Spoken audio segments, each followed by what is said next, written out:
नमस्कार भैया। विद्या भारती की ऑनलाइन क्लास में आप सभी का एक बार पुनः स्वागत है। हम कक्षा 12 का विषय जीव विज्ञान पादपों में खनिज पोषण पढ़ रहे हैं, जिसके अंतर्गत हम पादप पोषण में पोषकों की भूमिका के बारे में अध्ययन कर रहे हैं, जिसमें हमने अभी तक carbon, hydrogen, oxygen, nitrogen, phosphorus, calcium, potassium आदि के बारे में पढ़ चुके हैं। आज हम 8वां पोषक तत्व मैग्नीशियम के बारे में अध्ययन करते हैं कि मैग्नीशियम मृदा में किस रूप में पाया जाता है, वह किस रूप में पौधे द्वारा ग्रहण किया जाता है, उसका शुष्क भार कितना होता है, इन चीज़ों के बारे में अध्ययन करते हैं। तो मैग्नीशियम Mg, मैग्नीशियम मृदा में या तो कार्बोनेट के रूप में, जैसे मैग्नीशियम कार्बोनेट है या कैल्शियम कार्बोनेट है या अन्य जो भी कार्बोनेट रूप है उसमें पाया जाता है, या डोलोमाइट के रूप में। अब डोलोमाइट क्या होता है?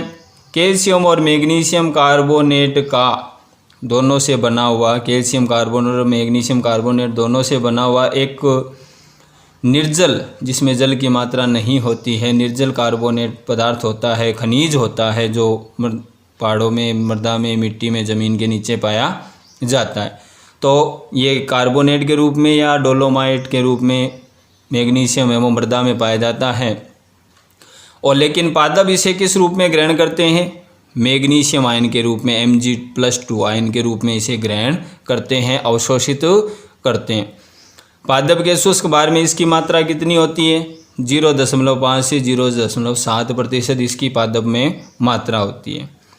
अब इसमें इसकी उपयोगिता क्या है पौधे के लिए? उपयोगिता में हम पढ़ते हैं कि यह क्लोरोफिल जो पौधों की पत्तियों में, पादप में पाया जाता है, उसका मुख्य घटक है, तो उसके निर्माण में इसकी मुख्य भूमिका है। इसके अलावा मैग्नीशियम वो एंजाइमों के सक्रियण का कार्य भी करता है। मैग्नीशियम है वो एंजाइमों को सक्रिय करता है ताकि वो एंजाइम अपनी क्रिया कर सकें। अगला है कि ये प्रोटीन संश्लेषण के दौरान, हमने जो 11वीं क्लास में पढ़ा है प्रोटीन संश्लेषण, तो हमने उस प्रोटीन संश्लेषण की क्रियाविधि में पढ़ा था कि प्रोटीन संश्लेषण के दौरान जो राइबोसोम की जो इकाइयां हैं, पहले वो पृथक होती है, फिर वो वापस जुड़ती है। तो राइबोसोम इकाइयों को जोड़ने का कार्य कौन करता है? ये मैग्नीशियम आयन करता है। तो ये तो इसकी उपयोगिता हो गई। अब हम पढ़ते हैं कि मैग्नीशियम की न्यूनता के कौन कौन से लक्षण हैं जो पौधे में दिखाई देते हैं। तो पहला है कि अंतराशीरीय हरिमीनता, जो पादपों की पत्तियों में जो शिराएँ पाई जाती है, उन शिराओं में हरिमीनता दिखाई देती है मैग्नीशियम की जब कमी होती है तो। अगला है कि मैग्नीशियम की कमी से जो तना है पौधे का वो कठोर हो जाता है, काष्ठी हो जाता है या हल्का हरा पीला दिखाई देने लगता है। ये अगला हो गया। इसके अलावा ये पत्तियों में एंथ्रोसाइनिन, अगर मैग्नीशियम की कमी हो जाए तो एंथ्रोसाइनिन जो वर्णक होता है उसका निर्माण ज़्यादा होता है। एंथ्रोसाइनिन जो वर्णक होता है वो एक गहरे नीले रंग का वर्णक होता है, जिसके कारण पत्तियां बैंगनी, पीले रंग की, नीले रंग की दिखाई देने लगती है। तो ये एक बैंगनी रंग का वर्णक होता है जिसके कारण पत्तियां नीली बैंगनी रंग की दिखाई देने लगती है। इसके अलावा पादप उत्तक संवर्धन जो प्रयोग होते हैं, पादप उत्तक संवर्धन जो प्रयोग किए जाते हैं, अगर उसमें मैग्नीशियम की आयन की कमी हो जाए, यदि मैग्नीशियम आयन की उसमें यदि कमी हो जाए तो पादप है वो हरिमीनता प्रदर्शित करता है, पादप वो पीला पड़ जाता है, पीला दिखाई देने लगता है। और इसके अलावा जो पुरानी पत्तियां होती हैं उनकी नसें हरी रहती है, लेकिन जो पत्तियों के बीच का, जैसे ये पत्तियां हैं तो ये इसकी जो नसें हैं वो तो हरी दिखाई देती है, लेकिन जो बीच का भाग, ये वाला जो बीच का भाग है वो पीला पड़ जाता है या पीला दिखाई देने लगता है। तो ये तो हो गया मैग्नीशियम। अब हम इसके 9 नंबर जो पोषक तत्व है उसके बारे में पढ़ते हैं, वो है सल्फर। तो सल्फर मृदा में किस रूप में पाया जाता है? ये कार्बनिक रूप में पाया जाता है, जैसे कार्बन सल्फाइड है या अन्य रूप कार्बनिक है उसमें पाया जाता है। पादप इसका अवशोषण किस रूप में करते हैं? सल्फेट आयन के रूप में, SO4+2 आयन के रूप में इसका अवशोषण करते हैं। और वातावरण में सल्फर है वो किस रूप में होता है? SO2 सल्फर डाइऑक्साइड गैस पाई जाती है, जो SO2 के रूप में वो वातावरण में पाई जाती है, फिर वो वातावरण से बारिश के पानी के साथ या मृदा में पहुंच जाती है, जो पौधों के लिए उपयोगी होती है। और पादप के शुष्क भार में इसकी मात्रा कितनी होती है? 0.05 से लेकर 0.07% के मध्य इसमें जो पादप का शुष्क भार है उसमें सल्फर की मात्रा पाई जाती है, जिसे हम गंधक भी कहते हैं। Sulphur ferredoxin. अब एक तो होता है सल्फर फेरिडोक्सिन, एक होता है आयरन फेरिडोक्सिन, जो आगे पढ़ेंगे। तो सल्फर फेरिडोक्सिन है वो क्या होता है? ये एक तरह से छोटे प्रोटीन अणु होते हैं जिसमें सल्फर की मात्रा पाई जाती है, जिसमें लोह तत्व भी होता है, आयरन भी होता है और सल्फर भी होता है, उसे हम सल्फर फेरिडोक्सिन बोलते हैं। तो पौधों में सल्फर फेरिडोक्सिन और हरित लवक पाए जाने वाले लिपिड्स का घटक है। 2 लिपिड्स होते हैं वो उसका मुख्य घटक ये है, कौन? सल्फर। फलीदार पौधे की जो जड़ें होती हैं, हमने पढ़ा है जो लेग्यूमिनेसी कुल है, फलीदार पौधे हैं, उनकी जड़ों में उपस्थित जो मूल ग्रंथियाँ होती हैं, उन मूल ग्रंथियों तथा जो जड़ तंत्र है वो सल्फर की उपस्थिति में ही विकसित होता है। जो मूल ग्रंथियों का निर्माण होता है वो भी सल्फर की उपस्थिति में ही होता है, उसके लिए सल्फर आवश्यक होता है। इसके अलावा जो जड़ तंत्र का निर्माण है वो भी सल्फर की उपस्थिति में ही होता है। इनकी अनुपस्थिति में न तो जड़ तंत्र विकसित होता है, न मूल ग्रंथियों का निर्माण होता है जो नाइट्रोजन स्थिरीकरण का कार्य करते हैं। और इसकी न्यूनता के लक्षण, तो पत्तियां हैं वो हरीमीनता प्रदर्शित करती हैं, पीली हो जाती हैं। और दूसरा है प्रोटीन न बढ़ने से पादप वृद्धि कम हो जाती है। सल्फर है वो प्रोटीन के निर्माण में भी सहायक होता है। अगर सल्फर उपस्थित नहीं होगा, नहीं मिलेगा पादप को, तो प्रोटीन का निर्माण नहीं होगा, पादप वृद्धि है वो कम हो जाती है। तीसरा है कोशिका विभाजन। तो सल्फर की अनुपस्थिति में कोशिका विभाजन है वो प्रभावित होता है, जिससे पौधा की वृद्धि है वो अवरुद्ध होती है, पौधा बौना रह जाता है या पूर्ण विकसित नहीं होता। पौधे बौने रह जाते हैं और इसके अलावा फल का निर्माण नहीं होता, क्योंकि कोशिका विभाजन है वो सल्फर की अनुपस्थिति में क्या होता है? प्रभावित होता है। इसके अलावा नई पत्तियों का जो रंग है, जो नई पत्तियां होती है उनका रंग है सल्फर की अनुपस्थिति में हल्का हरा पीला पड़ जाता है। अब हमने मैग्नीशियम पढ़ा, सल्फर पढ़ा। अब इसके आगे हम एक अन्य जो यौगिक है आयरन, उसके बारे में अध्ययन करते हैं। तो आयरन का अवशोषण पादप है वो या तो फेरस के रूप में करते हैं या फेरिक के रूप में करते हैं। हमें पता है ये 2 आयनों के रूप में जो आयरन है वो पाया जाता है, या तो द्वि या त्रिसंयोजी के रूप में। लेकिन उपापचयी रूप से केवल जो Fe+2 है, फेरस आयन है, वो ही सक्रिय रूप से इसमें भाग पादप के अंदर काम आता है या उसके सक्रिय रूप से क्रिया करता है। आयरन है, अभी हमने जो पीछे हमने सल्फर फेरिडोक्सिन पढ़ा था, वैसे आयरन फेरिडोक्सिन है। इसके अलावा जो फ्लेवोप्रोटीन है, साइटोक्रोम है, पेरोक्सीडेज इत्यादि का निर्माण आयरन की उपस्थिति में ही होता है। तो ये तो प्रोटीन है, साइटोक्रोम, ये सारे प्रोटीन के भाग है, इसमें कुछ एंजाइम है।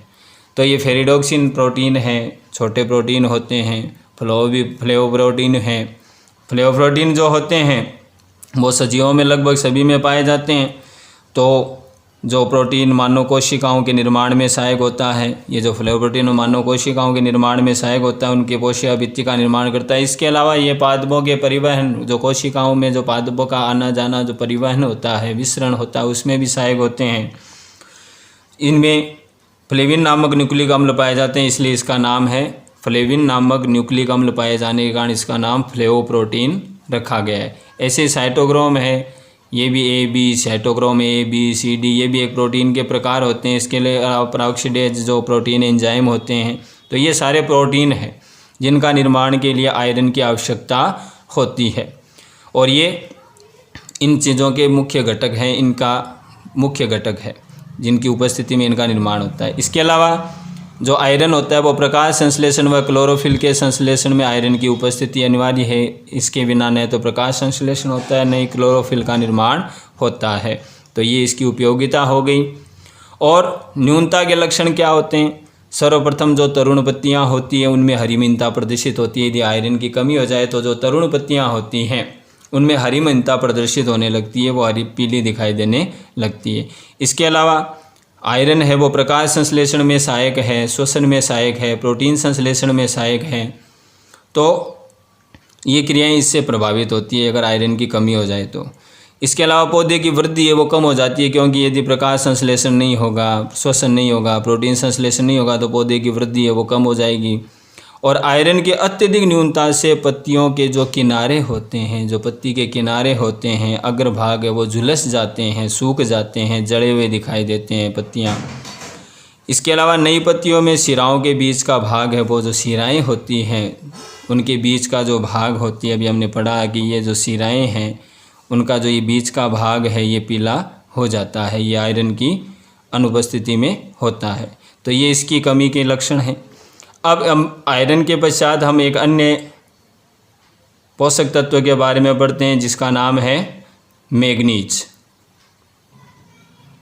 मैग्नीज यह मृदा में Mn+2 या 3Mn+3 या Mn4+ आयन के रूप में पाया जाता है। Mn+2 के रूप में पादपों द्वारा इसका अवशोषण होता है, न तो वो Mn+3 का अवशोषण करते हैं न Mn+4 का अवशोषण करते हैं। पादप जो अवशोषित करते हैं वो केवल Mn+2 का ही अवशोषण करते हैं। और पादप के जो शुष्क भार होता है उसमें मैग्नीज की मात्रा है वो 0.15% पाई जाती है।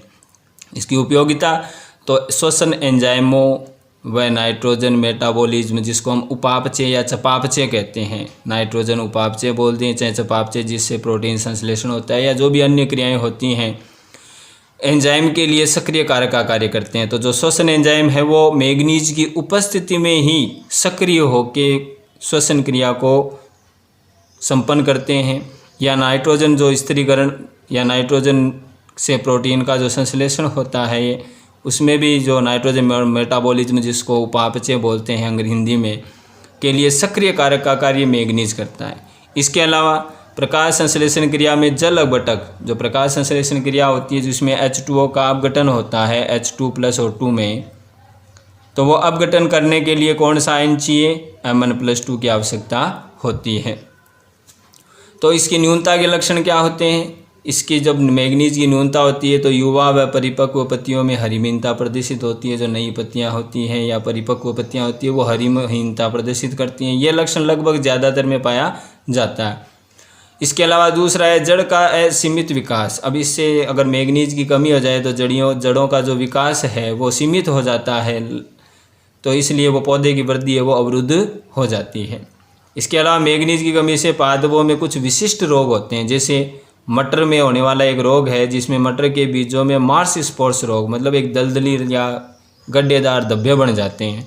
इसके अलावा जेई के पौधों में एक रोग होता है ग्रे स्पॉट रोग। ये दोनों याद रखने हैं क्योंकि ये लगभग हर साल इनमें से एक प्रश्न, इससे मतलब इस प्रकार के प्रश्न पूछे जाते हैं रोग संबंधी। तो ये एक इम्पोर्टेंट है, मैंने यहाँ लगाया हुआ है इम्पोर्टेंट, तो आप इसको विशेष रूप से याद रखना है, परीक्षा में पूछा जाता है। इसके अलावा नई पत्तियों की जो शिराएँ होती है वो भूरे रंग की तथा पत्तियाँ पीली भूरी हो जाती है। अगर मैग्नीज की कमी हो जाए तो जो शिराएँ हैं वो भूरे रंग की हो जाती हैं, जो पत्तियों की जो शिराएँ होती है वो भूरी हो जाती है और पत्तियाँ हैं वो पीली भूरी हो जाती है, मतलब सूखी दिखाई देने लगती है। तो ये मैग्नीज हो गया। मैग्नीज के बाद में हम अगला तत्व 12 नंबर तत्व पढ़ते हैं बोरोन। तो बोरोन बी ये मृदा में किस रूप में पाया जाता है? बोरिक अम्ल के रूप में H2BO3 या मैग्नीज बोरेट B4MnO7 या सिलिकेट बोरेट के रूप में जैसे MnSiO3 सिलिकेट का सूत्र होता है, ये बोरोन के रूप में यौगिक के रूप में पाए जाते हैं। तो ये इन रूप में पाए जाते हैं, परीक्षा में आ जाता है बोरोन मृदा में किस रूप में पाए जाते हैं, तो ये ध्यान में रखना है। इसके अलावा ये मृदा में कैल्शियम के साथ में कैल्शियम बोरेट बनाता है। देखो ये एक विशेष बात है कि बोरेट है वो कैल्शियम के साथ बहुत तेज़ी से अभिक्रिया करता है। तो इसका नुकसान क्या होता है कि अगर मृदा में कैल्शियम है तो कैल्शियम बोरोन के साथ अभिक्रिया करेगा और बोरोन के साथ अभिक्रिया करके वो कैल्शियम बोरेट बनाएगा। अब कैल्शियम बोरेट बनाएगा तो जो जड़ों द्वारा अवशोषित नहीं होता, सबसे बड़ी बात है कि बोरोट कैल्शियम बोरेट का है वो जड़ें अवशोषण नहीं करती, तो वो नुकसान हो गया। तो अधिक कैल्शियम युक्त मृदा में बोरोन की क्या पाई जाती है? कमी। इसलिए जिस मृदा में कैल्शियम की मात्रा ज़्यादा होती है उस मृदा में बोरोन की मात्रा कम हो जाती है, क्योंकि वो कैल्शियम बोरेट बना लेता है और कैल्शियम बोरेट है वो पौधे के लिए उपयोगी नहीं है, इसलिए बोरोन है वो पौधों को प्राप्त नहीं होता। तो कैल्शियम मृदा में ये बोरोन की कमी पाई जाती है, ये ध्यान में रखना है। तो ये अब इसकी उपयोगिता क्या है, तो बोरोन जो होता है वो पेक्टिन के निर्माण में सहायक होता है, पेक्टिन का निर्माण करता है। इसके अलावा ये कोशिकाओं के निर्माण में सहायक होता है, कोशिकाओं का विभेदन करता है, उसका कार्य या अन्य संरचना संबंधी विभेदन करता है। इसके अलावा ये कार्बोहाइड्रेट के स्थानांतरण में सहायक है, जो पौधों के अंदर जो कार्बोहाइड्रेट पत्तियों में बनता है उसका स्थानांतरण भी बोरोन की उपस्थिति में होता है, जो पादप के अन्य भागों में पहुंचते हैं। इसकी न्यूनता के लक्षण, तो न्यूनता का पहला लक्षण है ये कोशिका विभाजन प्रभावित करता है, कोशिका विभाजन है वो कम हो जाता है, जिससे पादप की वृद्धि है वो उससे प्रभावित होती है। इसके अलावा पत्तियाँ मोटी हो जाती है इसकी अनुपस्थिति में, या मुड़ी हुई या भंगुर हो जाती है, टूटने लगती है। पुष्पन क्षमता कम हो जाती है, पुष्प उत्पन्न करने की जो क्षमता है वो पौधे की वो कम हो जाती है। फलीदार पौधों में जो जड़ों में जो मूल ग्रंथियाँ बनती है उनका निर्माण भी इससे प्रभावित होता है, उनका निर्माण कम होता है, जिससे नाइट्रोजन स्थिरीकरण है वो प्रभावित होता है, जिससे पौधे को नाइट्रोजन यौगिक कम मिलते हैं। इसके अलावा नई पत्तियां हैं वो गुच्छों के रूप में ले लेती हैं, जो नई पत्तियां निकलती है वो गुच्छे के रूप में ले लेती है, ताकि फिर उनकी वृद्धि कम हो जाती है। या फिर वो डंठल, या फिर जो पौधे का जो डंठल या तना है या वो फल है वो इसकी कमी से फटने लगते हैं। अगर बोरोन की कमी हो गई तो डंठल, तना या जो फल होते हैं पौधे के वो फटने लगते हैं। तो ये इसकी न्यूनता के कमी के लक्षण हैं। अब अगला हम एक जो अन्य लास्ट आज का जिंक और पढ़ते हैं, इसके बाद में हमारे पास 4 और शेष बचेंगे जो हम अगले वीडियो में पढ़ेंगे। तो हम जिंक के बारे में पढ़ते हैं।